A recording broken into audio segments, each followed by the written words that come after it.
بسم اللہ الرحمن الرحیم۔ بلبلے میں اور آپ کے جذبوں میں اور آپ کے استقبال میں دعوت خطاب دے رہا ہوں وکیل صحابہ، عصمت صحابہ کے امین جناب حضرت مولانا اورنگزیب فاروقی صاحب۔ نعرہ تکبیر، نعرہ تکبیر، نعرہ تکبیر۔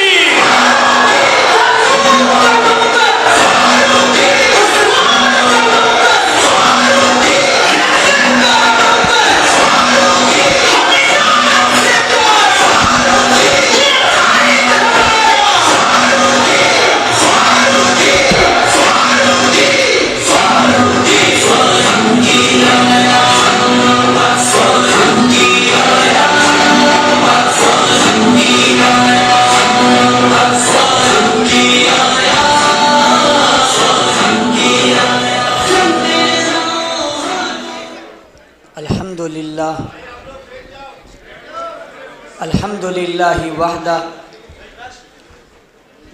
والصلاة والسلام علی من لا نبی بعدہ،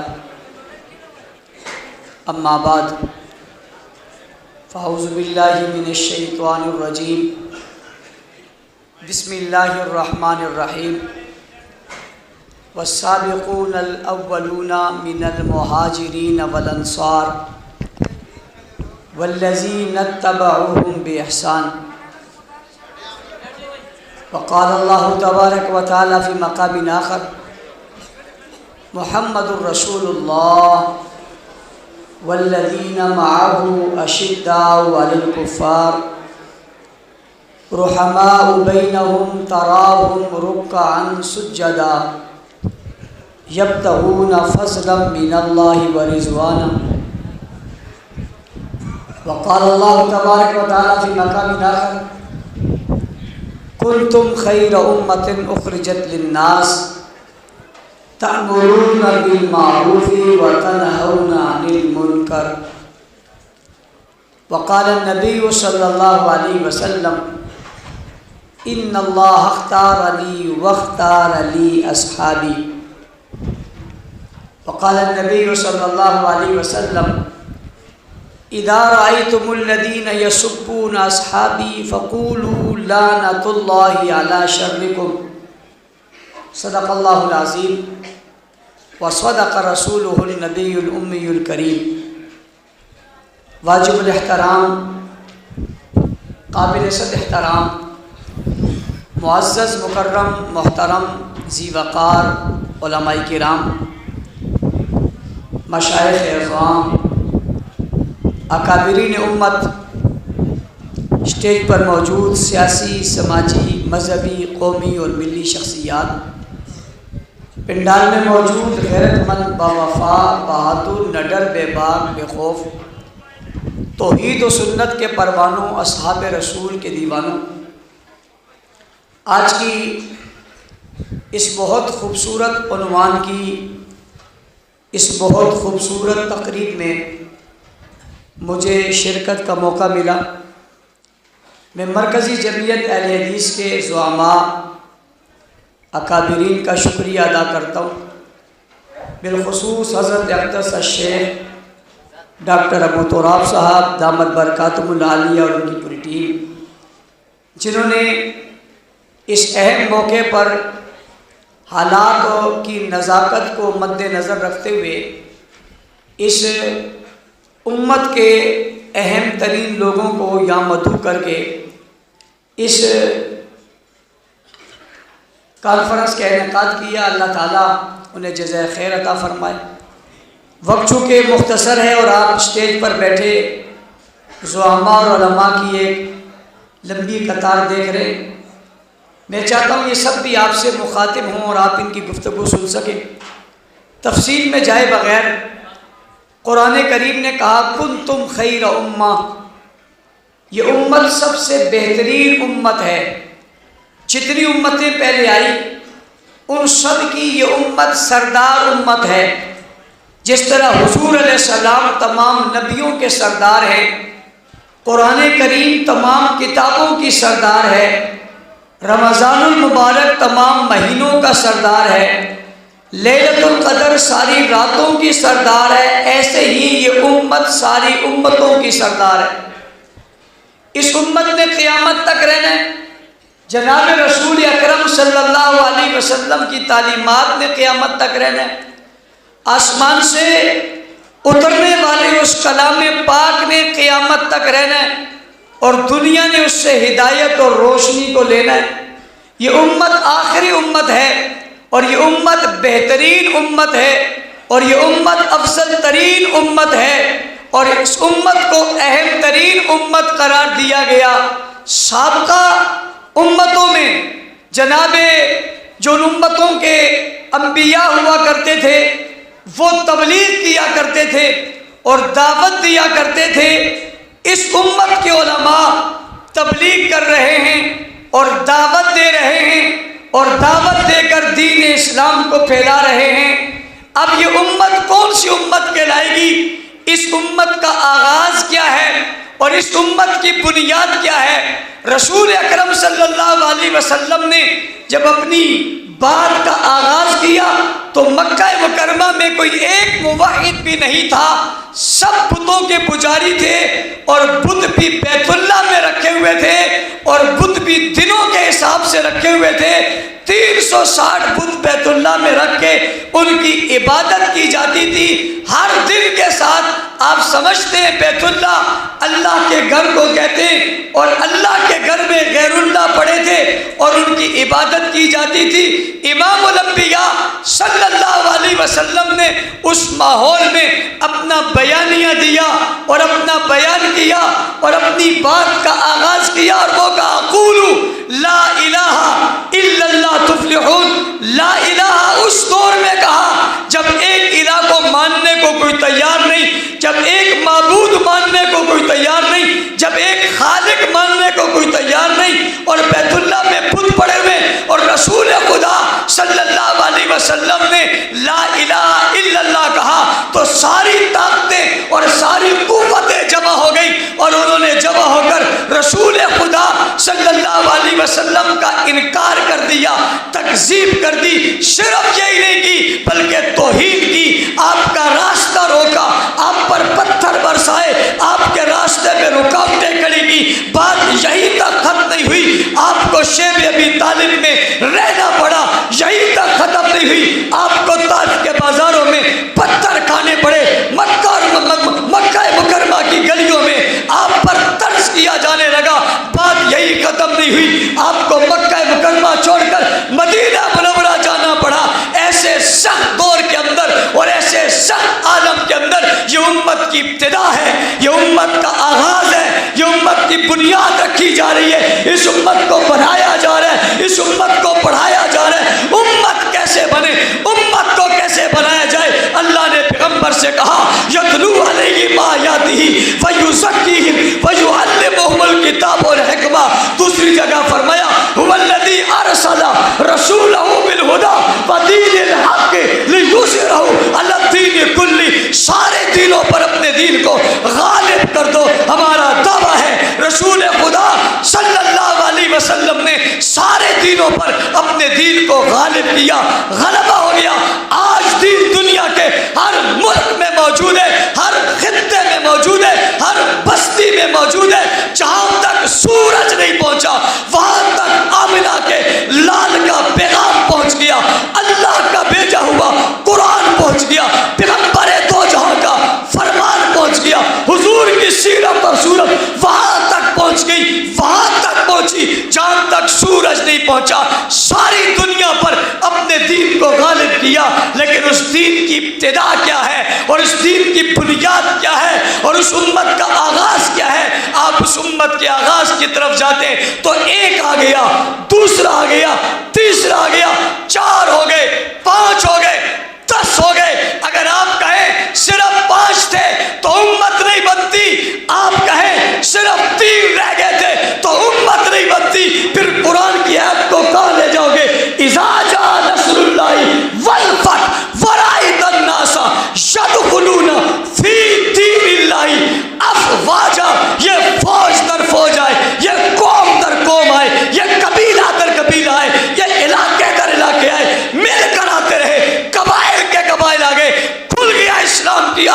سلسلہ، لیکن بنیاد میں ابو بکر نظر آتے، ابتدا میں ابو بکر نظر آتے، آغاز میں ابو بکر نظر آتے۔ جب سب تکذیب کرتے ابو بکر تصدیق کرتے، جب سب مذمت کرتے ابو بکر تعریف کرتے ہیں، جب سب انکار کرتے ہیں ابو بکر اقرار کرتے ہیں، جب سب دور بھاگتے ہیں ابو بکر قریب آتے ہیں، جب سب نفرت کر رہے ہیں ابو بکر محبت کر رہے ہیں، جب کوئی قریب آنے کو تیار نہیں ہے ابو بکر مال دے رہے ہیں، جان دے رہے ہیں، اولاد دے رہے ہیں، کتنے ہزار درہم اور دینار آپ پر خرچ کر دیے۔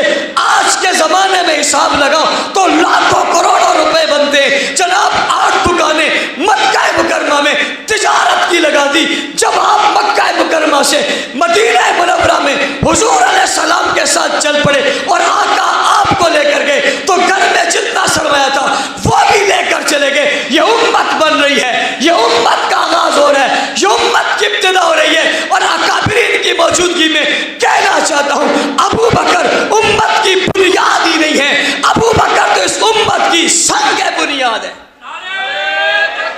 یہ پہلا سنگ، پہلا پتھر ہے، یہ پہلی ہے، یہ آغاز ہے جو حضور اکرم صلی اللہ علیہ وسلم کے ساتھ کھڑے ہو گئے۔ ابو بکر آپ کی عظمتوں کو لاکھوں سلام ہے۔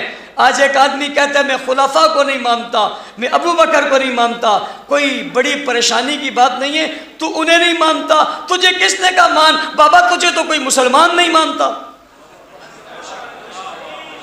تجھے تو کوئی مسلمان نہیں مانتا، تو کہتا ہے میں انہیں نہیں مانتا۔ انہیں نہ ماننے والا تو مومن نہیں رہتا، مومن ہوتا ہی ہوئے جو پہلے انہیں مومن مانے۔ فَإِنْ آمَنُوا بِمِثْلِ مَا آمَنْتُمْ بِهِ فَقَدِ اهْتَدَوْا وَإِذَا قِيلَ لَهُمْ آمِنُوا كَمَا آمَنَ النَّاسُ، یہ تو معیار ہے اور یہ تو آغاز اور بنیاد ہے۔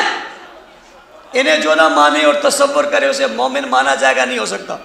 تو امت کی آغاز کا نام صحابہ ہے، بنیاد کا نام صحابہ ہے، عروج کا نام صحابہ ہے، ابتدا کا نام صحابہ ہے، عزت کا نام صحابہ ہے، مقام اور مرتبے کا نام صحابہ ہے، قرآن کی آیاتوں میں آنے والوں کا نام صحابہ ہے، تورات میں چمکنے والوں کا نام صحابہ ہے، زبور میں آنے والوں کا نام صحابہ ہے، انجیل جس کے تذکرے کرے ان کا نام صحابہ ہے، قرون اولیٰ میں جن کی باتیں ہوں ان کا نام صحابہ ہے، پہلی قوموں میں جن کا تذکرہ تھا ان کا نام صحابہ ہے، رفقا رسول کے جو بنے ان کا نام صحابہ ہے، نبی کے ساتھی جو بنے ان کا نام صحابہ ہے، جو سسر بنے ان کا نام صحابہ ہے، جو داماد بنے ان کا نام صحابہ ہے، جو عزت اکرام بنے ان کا نام صحابہ ہے، اور جنہیں اللہ نے چنا ان اللہ اختارنی واختارنی اصحابی، رسول کے لیے چنا ان کا نام صحابہ ہے، جو پیغمبر کے ساتھ جم کر کھڑے ہو گئے ان کا نام صحابہ ہے، جن نے قربانیاں دی ان کا نام صحابہ ہے، عزتیں قربان کر ڈالی ان کا نام صحابہ ہے، گھر قبیلے قوم سب کچھ چھوڑ دیا ان کا نام صحابہ ہے، جو بدر میں نظر آئے ان کا نام صحابہ ہے، جو عہد میں نظر آئے ان کا نام صحابہ ہے، جو حنین میں ڈٹے ہوئے ان کا نام صحابہ ہے، جو خیبر میں آئے ان کا نام صحابہ ہے، جنہوں نے یہود و نصارہ کو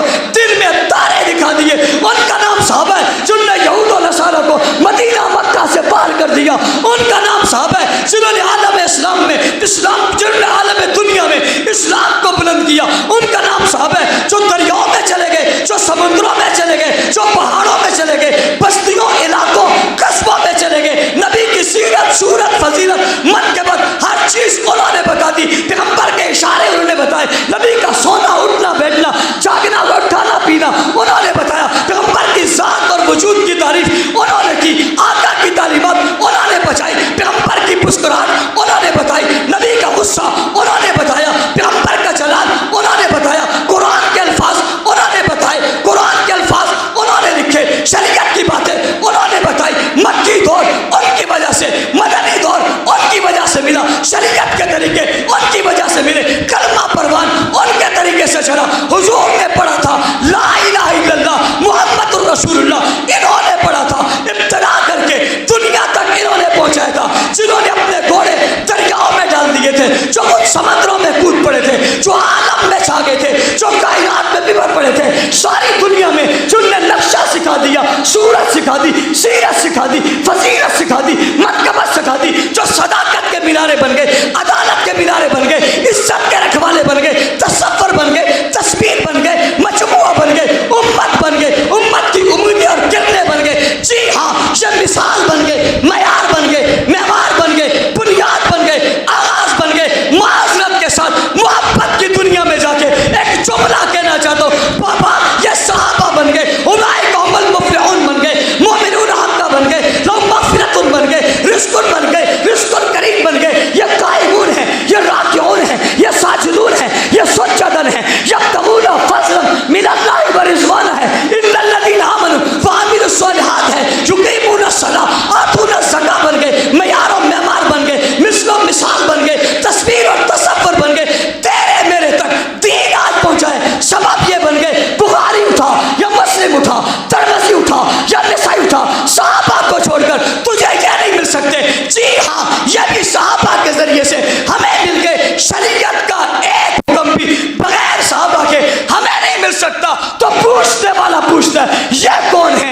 انہیں چھوڑ کر امت بتانا چاہے نہیں ملتی، قرآن بتانا چاہے نہیں ملتا۔ اسی لیے کسی نے کہا ہمارا 70 گز لمبا ہے، میں نے کہا بتایا بھی اتنا ہے جو یہاں تو کھل ہی نہیں سکتا۔ ہمارا قرآن ہر گھر میں ہے، مبارک ہو تمہیں ہر دل میں ہے، اور قرآن اسی دل میں آتا ہے جس دل میں پہلے صحابہ آتے ہیں، اس دل میں آتا ہے جس دل میں پہلے صحابہ آتے ہیں۔ اب دل کے بعد بل آ گیا، دل کے بعد بل آ گیا، بل سے کئی لوگ بلوں سے باہر آ گئے، ان کے ماتھوں پہ بل پڑ گئے۔ میں نے کہا کیا ہوا؟ کہتے ہم نہیں مانتے۔ میں نے کہا پہلی بات ہے تم سے پوچھا کس نے؟ ہم نہیں مانتے، تم سے کس نے پوچھا؟ تم ہو کون؟ کہتے ہم تعریف کریں گے۔ میں نے کہا تم سے پہلے ہم تمہاری تعریف کریں گے، ہم یہ پوچھیں گے جو ابو بکر کو نہیں مانتا اپنی تعریف بتائے، عمر کو نہیں مانتا اپنی تعریف بتائے، عثمان کو نہیں مانتا اپنی تعریف بتائے، پھر ہمیں تمہاری تعریف کرنی پڑے گی۔ اور یاد رکھنا جب ہم نے تعریف کی پھر تکلیف ہو جائے گی، اس لیے تعریف رہنے دو، ذرا تعریف پڑھ لو، تعریف رہنے دو، ہماری تعریف پڑھ لو، بڑی واضح اور بڑی کھلی ہے، اس لیے کہ ہمارے اندر چھپی ہوئی بات کوئی نہیں ہے، ہم میں تقیہ کا قائل کوئی نہیں ہے، ہم میں چھپنے چھپانے والا کوئی نہیں ہے، ہمارا کوئی بھی بڑا کسی غار میں چھپا ہوا نہیں ہے، ہماری ہر چیز کھلی کھلی ہے۔ کھلی کھلی بات بتاؤ، میں بل پیش کرنے والوں کو سلام عقیدت پیش کرتا ہوں، بہت سارے لوگوں نے اپنے آپ کو جبے اور کبے میں چھپایا ہوا تھا، یہ بل آتے ہی رہ نہ سکے، وہ بھی بلوں سے باہر آ گئے، ہمیں پتا چل گیا یہ بھی وہی ہے وہ بھی یہی ہے۔ کل تک کہتے تھے ہم مانتے ہیں، آج کہتے نہیں جی ہم بل نہیں مانتے، تو بل میں ہے کیا؟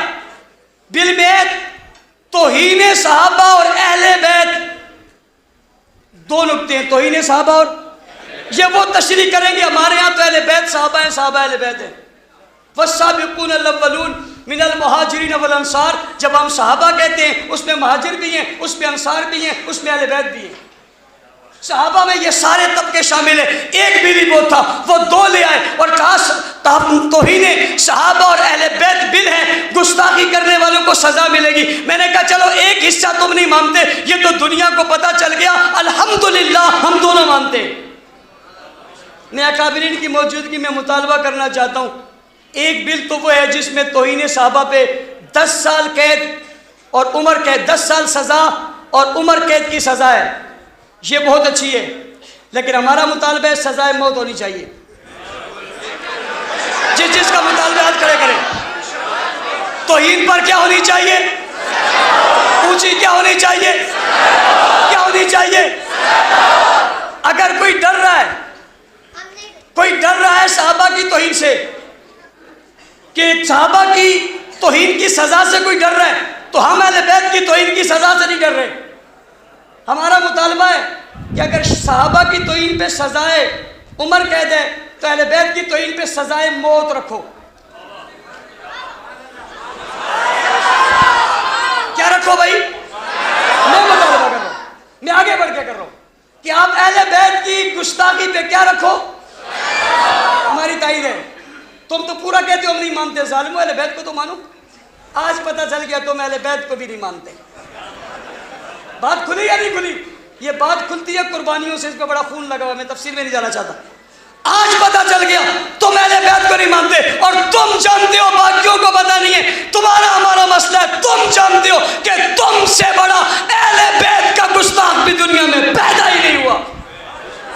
اس لیے کہ جب اہل بیت کی بات کریں گے، گستاخ کی سزا سزائے موت ہوگی، پھر ہم ازواج مطہرات کو لے کر آئیں گے اور ہم کہیں گے اہل بیت کا پہلا حصہ تو کرنا فی بیوتکنا ولا تبرجنا تبرج الجاہلیۃ الاولی واقمنا الصلاۃ واتینا الزکاۃ واطعنا اللہ ورسولہ انما یرید اللہ لیذھب عنکم الرجس اہل البیت۔